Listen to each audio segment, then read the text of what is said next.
नमस्कार दोस्तों, मैं घनश्याम चंद इतिहास की क्लासों में आपके इस YouTube चैनल पर एक बार फिर से हार्दिक स्वागत करता हूं। हम इतिहास के बारे में चर्चा कर रहे थे। पिछली क्लास के अंदर हमने सवाई जयसिंह तक पढ़ा था। आज जयसिंह से हम आगे चर्चा करते हैं। आपको ये भी मैंने बताया था कि जो सवाई जयसिंह था उसे जयपुर का चाणक्य कहा जाता है। हाँ, चाणक्य था, लेकिन उसकी जो कुछ नीतियां थी वो नीतियां ही आगे चल करके उसके साम्राज्य के लिए नुकसानदायक साबित हो गई। अब बात करें वो नुकसानदायक साबित कैसे हुई, उनके बारे में चर्चा करते हैं। तो सर्वप्रथम अगले शासक के बारे में, ईश्वरी सिंह के बारे में। अब देखो, ईश्वरी सिंह को पढ़ने से पहले हम थोड़े से फ्लैशबैक के अंदर चलते हैं, सवाई जयसिंह के बारे में चर्चा करते हैं। मैंने आपको कल थोड़ा सा बताया था कि जब सवाई जयसिंह शासक था उस समय की एक घटनाक्रम है और वो घटनाक्रम कहलाता है देबारी समझौता। क्या कहलाता है? देबारी समझौता। और ये जो देबारी समझौता है, बात करें कब हुआ तो ध्यान रखना, ये समझौता हुआ है 1707 ईस्वी के अंदर। कब हुआ देबारी समझौता? 1707 ईस्वी के अंदर। कुछ गाइडें हैं वो आपको ये बताती है कि देबारी का समझौता है 1708 ईस्वी के अंदर हुआ है। ध्यान रखना, 1708 में नहीं हुआ है, यह समझौता 1707 ईस्वी के अंदर हुआ। ये क्यों हुआ ये भी बताया था मैंने आपको कि औरंगजेब के पुत्रों के अंदर उत्तराधिकार का युद्ध होता है आजम और मुअज्जम के बीच में। तो जो सवाई जयसिंह था और मारवाड़ का जो शासक था अजीत सिंह, ये दोनों जो मदद है वो मदद करते हैं आजम की और शासक बन जाता है मुअज्जम। तो मुअज्जम शासक बनता है तो इसने अपना नाम रखा था बहादुर शाह के नाम से शासक बना, बहादुर शाह प्रथम। तो ये शासक बनते ही अजीत सिंह और जय सिंह को दोनों को पद से हटा देता है, क्योंकि इन्होंने मदद की थी आजम की। तो ये दोनों अजीत सिंह और सवाई जय सिंह दोनों मिलकर के मदद मांगने के लिए जाते हैं मेवाड़। कहां पर जाते हैं? मेवाड़। ठीक है, एक तो आमेर से आता है और एक आता है मारवाड़ से। ये रहे यहाँ तक। मारवाड़ से कौन आता है उसके बारे में हम चर्चा करते हैं देबारी समझौते के अनुसार। तो इस समय मारवाड़ का जो शासक था उस शासक का नाम आता है अजीत सिंह। क्या नाम था? अजीत सिंह। और आमेर का शासक था सवाई जयसिंह। और मेवाड़ का शासक था अमर सिंह द्वितीय। अमर सिंह द्वितीय, इधर आप ये सवाई जयसिंह, इसको भी द्वितीय कह सकते हो। तीनों जाते हैं मदद मांगने के लिए मेवाड़। मारवाड़ और आमेर, ये तीनों किसके पास में जाते हैं? मेवाड़ के शासक अमर सिंह द्वितीय से मदद मांगने के लिए। मदद मांगी तो अमर सिंह पहले कहता है देखो मैं आपकी मदद क्यों करूं, मेरे को क्या फायदा, मैं क्यों ऐसे ही घर बैठे दुश्मनी मोल लूं। फिर बाद में अमर सिंह ने सोचा यार हमारा कुछ फायदा हो तो इनकी भी मदद कर देते हैं। तो इसने देखा कि दिल्ली का जो शासक है वो एक निर्बल शासक है। दूसरी तरफ इसने देखा कि यार ये जो आमेर रियासत है ये धन दौलत से काफी संपन्न रियासत है, तो इस रियासत के साथ हमारी रिश्तेदारी बढ़ जाए तो हमारे लिए भी अच्छा है और हमारे आने वाली पीढ़ियों के लिए भी अच्छा है। तब अमर सिंह जयसिंह से कहता है कि देखिए मैं एक शर्त पर आपकी मदद कर सकता हूं। जयसिंह बोलता है क्या शर्त है बताइए? तो अमर सिंह कहता है कि मेरी पुत्री से आपको विवाह करना पड़ेगा। जयसिंह कहता है कोई मना नहीं, विवाह कर लेंगे, इसमें कोई बड़ी बात नहीं। अमर सिंह कहता है पुत्री से विवाह करना पड़ेगा, जयसिंह कहता है कि विवाह कर लेंगे। फिर अमर सिंह कहता है कि जो आपके पश्चात आपका जो उत्तराधिकारी हो वो मेरी पुत्री की संतान उत्तराधिकारी हो, तब मैं आपकी मदद कर सकता हूं। जयसिंह कह देता चलो आपकी ही पुत्री का जो संतान होगा वही आगामी उत्तराधिकारी होता था। यह था एक देबारी समझौता। अब इस समझौते के तहत बात करा तो अमर सिंह की पुत्री थी जिसका नाम आता है चांद कंवर। क्या नाम आता है? चांद कंवर। ये क्या थी? अमर सिंह की पुत्री थी। इसका विवाह हुआ था किसके साथ में? सवाई जयसिंह के साथ में। और शर्त के अनुसार इसकी दो संतान हो वही उत्तराधिकारी बने। अब अमर सिंह ने इनकी मदद की। अमर सिंह ने कहा आप चले जाओ, कुछ दिनों के अंदर आपके पास में आपके पद पर बैठने के वापस से पद तक प्राप्त हो जाएगा। अमर सिंह कहने पर जय सिंह चले जाते। तो इधर दिल्ली के शासक बहादुर शाह को पता चलता है कि वो अमर सिंह से मदद मांगने के लिए गए। तो बहादुर शाह डर जाता है, वो फरमान भेजता है अमर सिंह के पास में, चिट्ठी भेजता है कि महाराणा जी आप ऐसा मत कीजिए, मैं तो उनको बस ऐसे ही शासक बना दूंगा, आप उनको एक बार मेरे दरबार में भेज दीजिए, वो मेरे से माफी मांग ले, मैं उनको वापस से शासक बना दूंगा। तब अमर सिंह इनके पास में कागज भेजता है कि आप दोनों जाइए दिल्ली, बहादुर शाह से माफी मांगिए और वो आपको वापस पुनः शासक बना देंगे।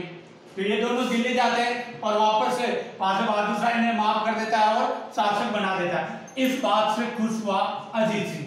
अजीत सिंह बोला देख भाई सवाई जय सिंह, तूने मेरी मदद की, हम दोनों दुखी थे, तो मेरा भी फर्ज बनता है कि मैं भी तेरे लिए कुछ करूं। जय सिंह बोलता है कि क्या करेगा? तो अजीत सिंह बोलता है देख और तो क्या करूं, मेरे एक पुत्री है सूरज के समान चमकती है और उसका नाम है सूरज कौर।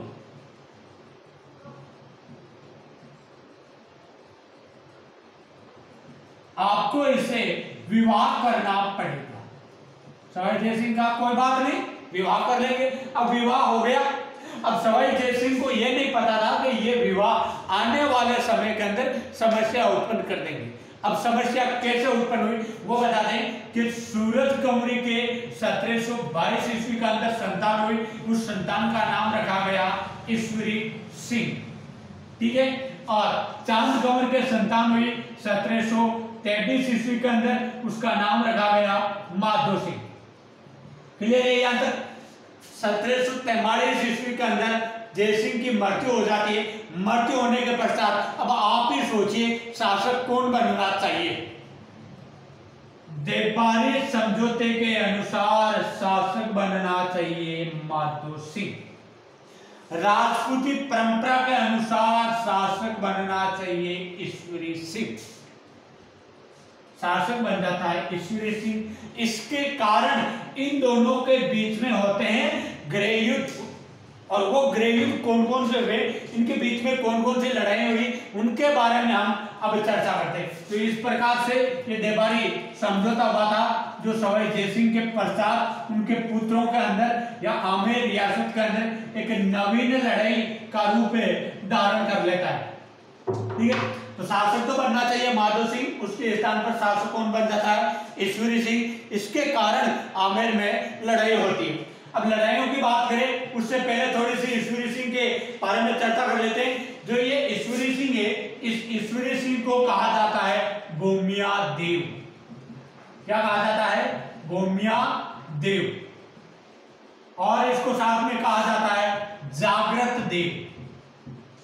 भूमिया देव और जागृत देव कहा जाता है। या आप ये कह सकते हो कि ईश्वरी सिंह की ये दो क्या है? उपाधियां हैं। क्लियर है यहां तक? ये दो उपाधियां भूमिया देव और जागृत देव की, किसकी? ईश्वरी सिंह की। आप सवाई ईश्वरी सिंह भी कह सकते हो और ईश्वरी सिंह भी कह सकते हो। क्लियर है यहां तक? अब इसके पश्चात बात करते हैं। तो ये शासक बनता है, शासक बनते ही युद्ध होता है। पहले तो वो माधो सिंह इससे रियासत मांगता है, यह मना कर देता है, तो इनके बीच में युद्ध होता है। वो युद्ध कहलाता है राजमहल का युद्ध। ये युद्ध लड़ा गया था टोंक के अंदर। ये राजमहल का मैदान है टोंक के अंदर। बात करें कब लड़ा गया तो ध्यान रखना 1747 ईस्वी के अंदर। राजमहल का युद्ध 1747 ईस्वी के अंदर किन किन के बीच में हुआ तो ध्यान रखना, ईश्वरी सिंह वर्सेज माधो सिंह। किन किन के बीच में? ईश्वरी सिंह वर्सेज माधो सिंह के बीच में। परिणाम की बात करें तो परिणाम निकला ईश्वरी सिंह वो विजय हुआ। परिणाम ईश्वरी सिंह विजय हुआ। इस विजय के उपलक्ष्य में, या आप ये कह सकते हो राजमहल युद्ध के उपलक्ष्य में, ईश्वरी सिंह ने जयपुर के अंदर त्रिपोलिया बाजार के अंदर एक इमारत का निर्माण करवाया। 7 मंजिली इमारत है। उस इमारत को कहा जाता है ईसरलाट। क्या कहा जाता है? ईसरलाट। और इसी ईसरलाट का दूसरा नाम है सरगा सूली। सरगा सूली या चित्रलाट का निर्माण है वो किसने करवाया था? राजमहल युद्ध में विजय के उपलक्ष्य में ईश्वरी सिंह ने करवाया था। माधो सिंह पराजित हो गया, पराजित होकर के ये मराठों के पास में जाता है और मराठों से मदद मांगता है। तो अगला युद्ध होता है, उस युद्ध का नाम आता है बगरू का युद्ध। युद्ध का क्या नाम है? बगरू का युद्ध। और बगरू के युद्ध की बात करें तो ये बगरू का युद्ध है, ये लड़ा गया था 1 अगस्त 1747 ईस्वी को। कब लड़ा गया? 1 अगस्त 1747 ईस्वी को। किन किन के बीच में लड़ा गया? तो ध्यान रखना, एक तरफ था ईश्वरी सिंह, दूसरी तरफ माधो सिंह, माधो सिंह के साथ में मल्हार राव होलकर, मल्हार राव होलकर, साथ में बूंदी का शासक उम्मेद सिंह,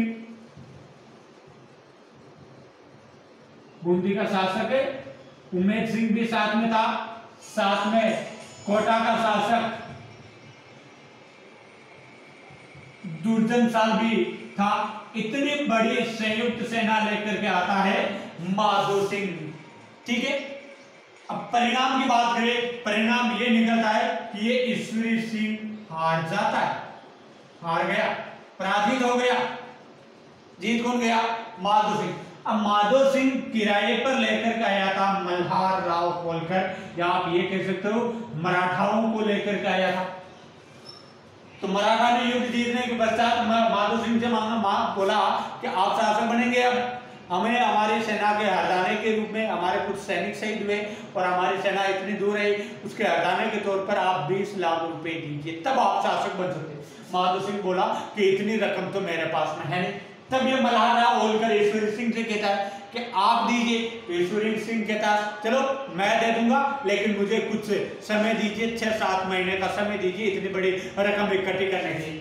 तब मल्हार राव इस पर 20 लाख रुपए का कर थोप करके पुनः ईश्वरी सिंह को शासक बना देता है। अब वापस ईश्वरी सिंह शासक बनता है, फिर बाद में क्या होता है क्या नहीं होता है उसके बारे में चर्चा करते हैं। तो ध्यान रखना, मल्हार राव होलकर ने इनके ऊपर कर लगा दिया। अब ये ईश्वरी सिंह मराठों का कर चुका नहीं पाया था, मराठों का कर चुका नहीं पाया था। उससे पहले एक और घटना बता देता हूं कि एक और युद्ध हुआ था, उस युद्ध का नाम आता है मानपुरा का युद्ध। किसका युद्ध है? मानपुरा का युद्ध। यह युद्ध 1748 ईस्वी का अंदर हुआ। कब हुआ? 1748 ईस्वी का अंदर हुआ। किन किन के बीच में हुआ? तो इस युद्ध के अंदर ध्यान रखना, एक तरफ तो था ईश्वरी सिंह और दूसरी तरफ था अहमद शाह अब्दाली। एक तरफ ईश्वरी सिंह और दूसरी तरफ अहमद शाह अब्दाली, इनकी अहमद शाह अब्दाली की सेना थी। परिणाम की बात करें तो ईश्वरी सिंह वो विजय हुआ। अब मराठा ईश्वरी सिंह के पास में भाग आते हैं कि साहब हमें 20 लाख दीजिए। ईश्वरी सिंह कहता है अभी समय दीजिए। तो काफी साल भर गुजरता है, ये ईश्वरी सिंह का नहीं दे पाता है। तो मराठा की सेना जब चाहे आती है और आमेर के अंदर लूटपाट मचाना शुरू कर देती है। आमेर से धन लूटना, लोगों को लूटना इन्होंने शुरू कर दिया था। इससे इस प्रकार से ये ईश्वरी सिंह मराठाओं से हो जाता है परेशान। क्या होता है? मराठाओं से परेशान हो जाता है और परेशान होकर के, ने ध्यान रखना बहुत महत्वपूर्ण बात है, परेशान होकर के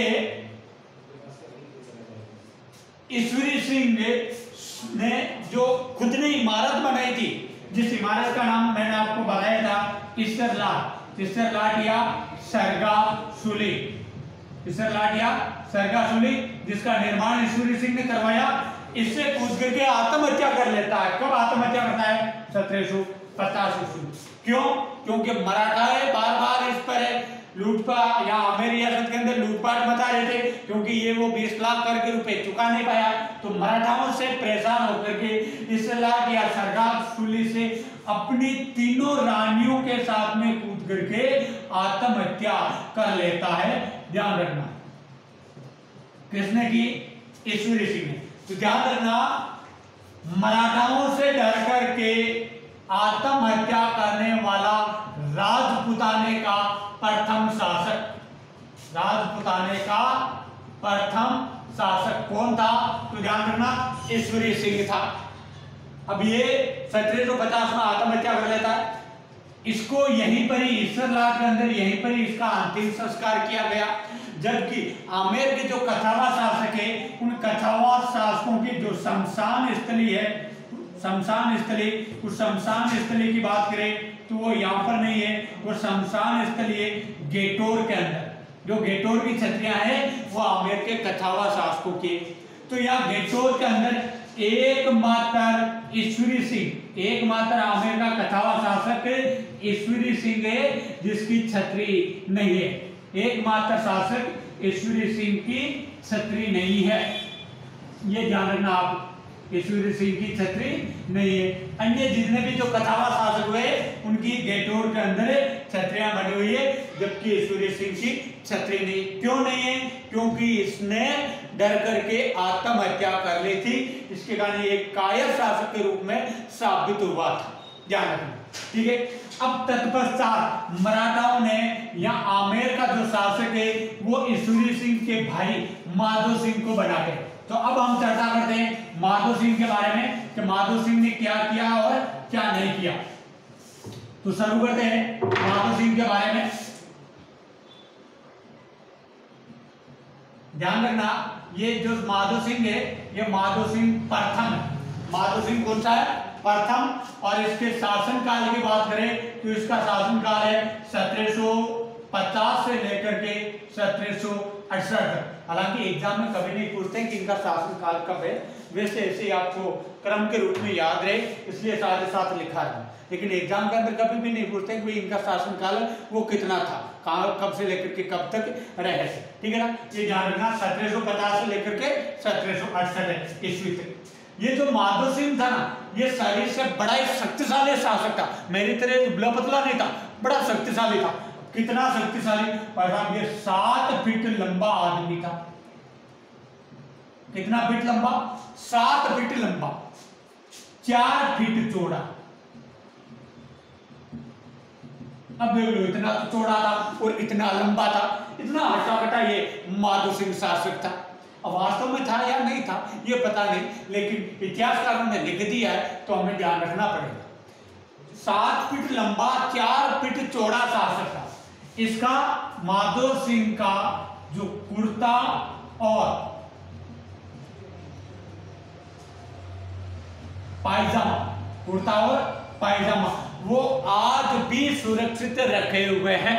कहां पर सुरक्षित रखे हुए हैं? तो ध्यान रखना, इनका कुर्ता और पायजामा है वो सिटी पैलेस जयपुर के अंदर सुरक्षित रखे हुए हैं। सिटी पैलेस जयपुर के अंदर सुरक्षित रखे हुए। इतना ये शारीरिक दृष्टिकोण से शक्तिशाली शासक था, ठीक है। अब जब माधो सिंह शासक बना तो वो मराठे वापस शुरू हो गए कि साहब अब आप शासक बन गए, अब हमें आप करके वो रुपए दीजिए। तो मराठाओं के और माधो सिंह के बीच में युद्ध होता है। इनमें एक युद्ध का नाम आता है काकोड़ का युद्ध। और काकोड़ के युद्ध की बात करें तो ये युद्ध लड़ा गया था आपके 18 नवंबर 1759 को। 18 नवंबर 1759 ईस्वी को एक तरफ सेना थी माधो सिंह की और दूसरी तरफ थी मराठा सरदार मल्हार राव होलकर की। मल्हार राव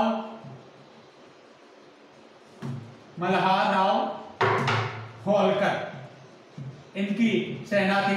इनके बीच में ये काकोड़ का युद्ध हुआ। परिणाम की बात करें तो मल्हार राव होलकर है वो हो जाता है पराजित। कौन पराजित हो गया था? मल्हार राव होलकर पराजित हो गया और माधो सिंह विजय हो जाता है। इसके पश्चात माधो सिंह को एक और युद्ध लड़ना पड़ता है। उस युद्ध का नाम आता है बंटवारा का युद्ध।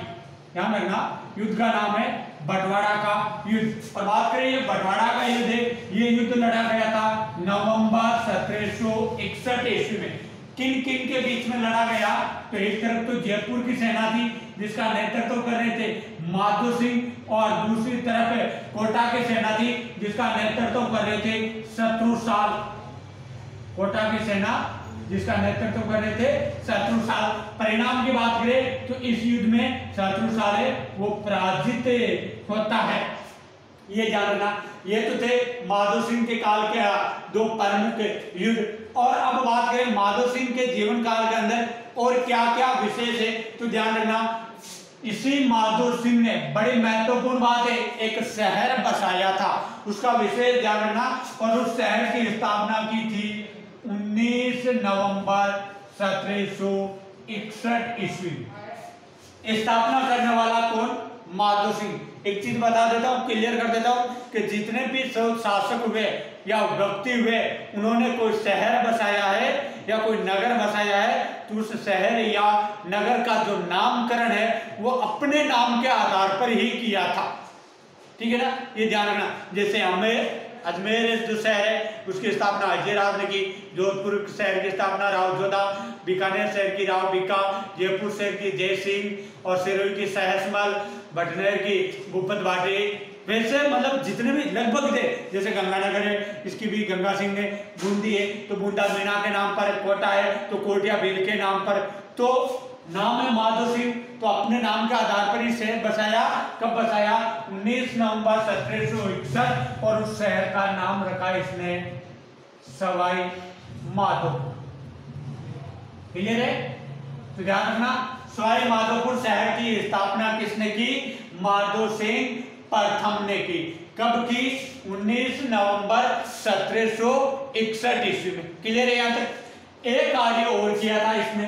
अब उस कार्य की बात करें तो एक जगह आती है जयपुर के अंदर, और जयपुर के अंदर उस जगह का नाम है चाकसू।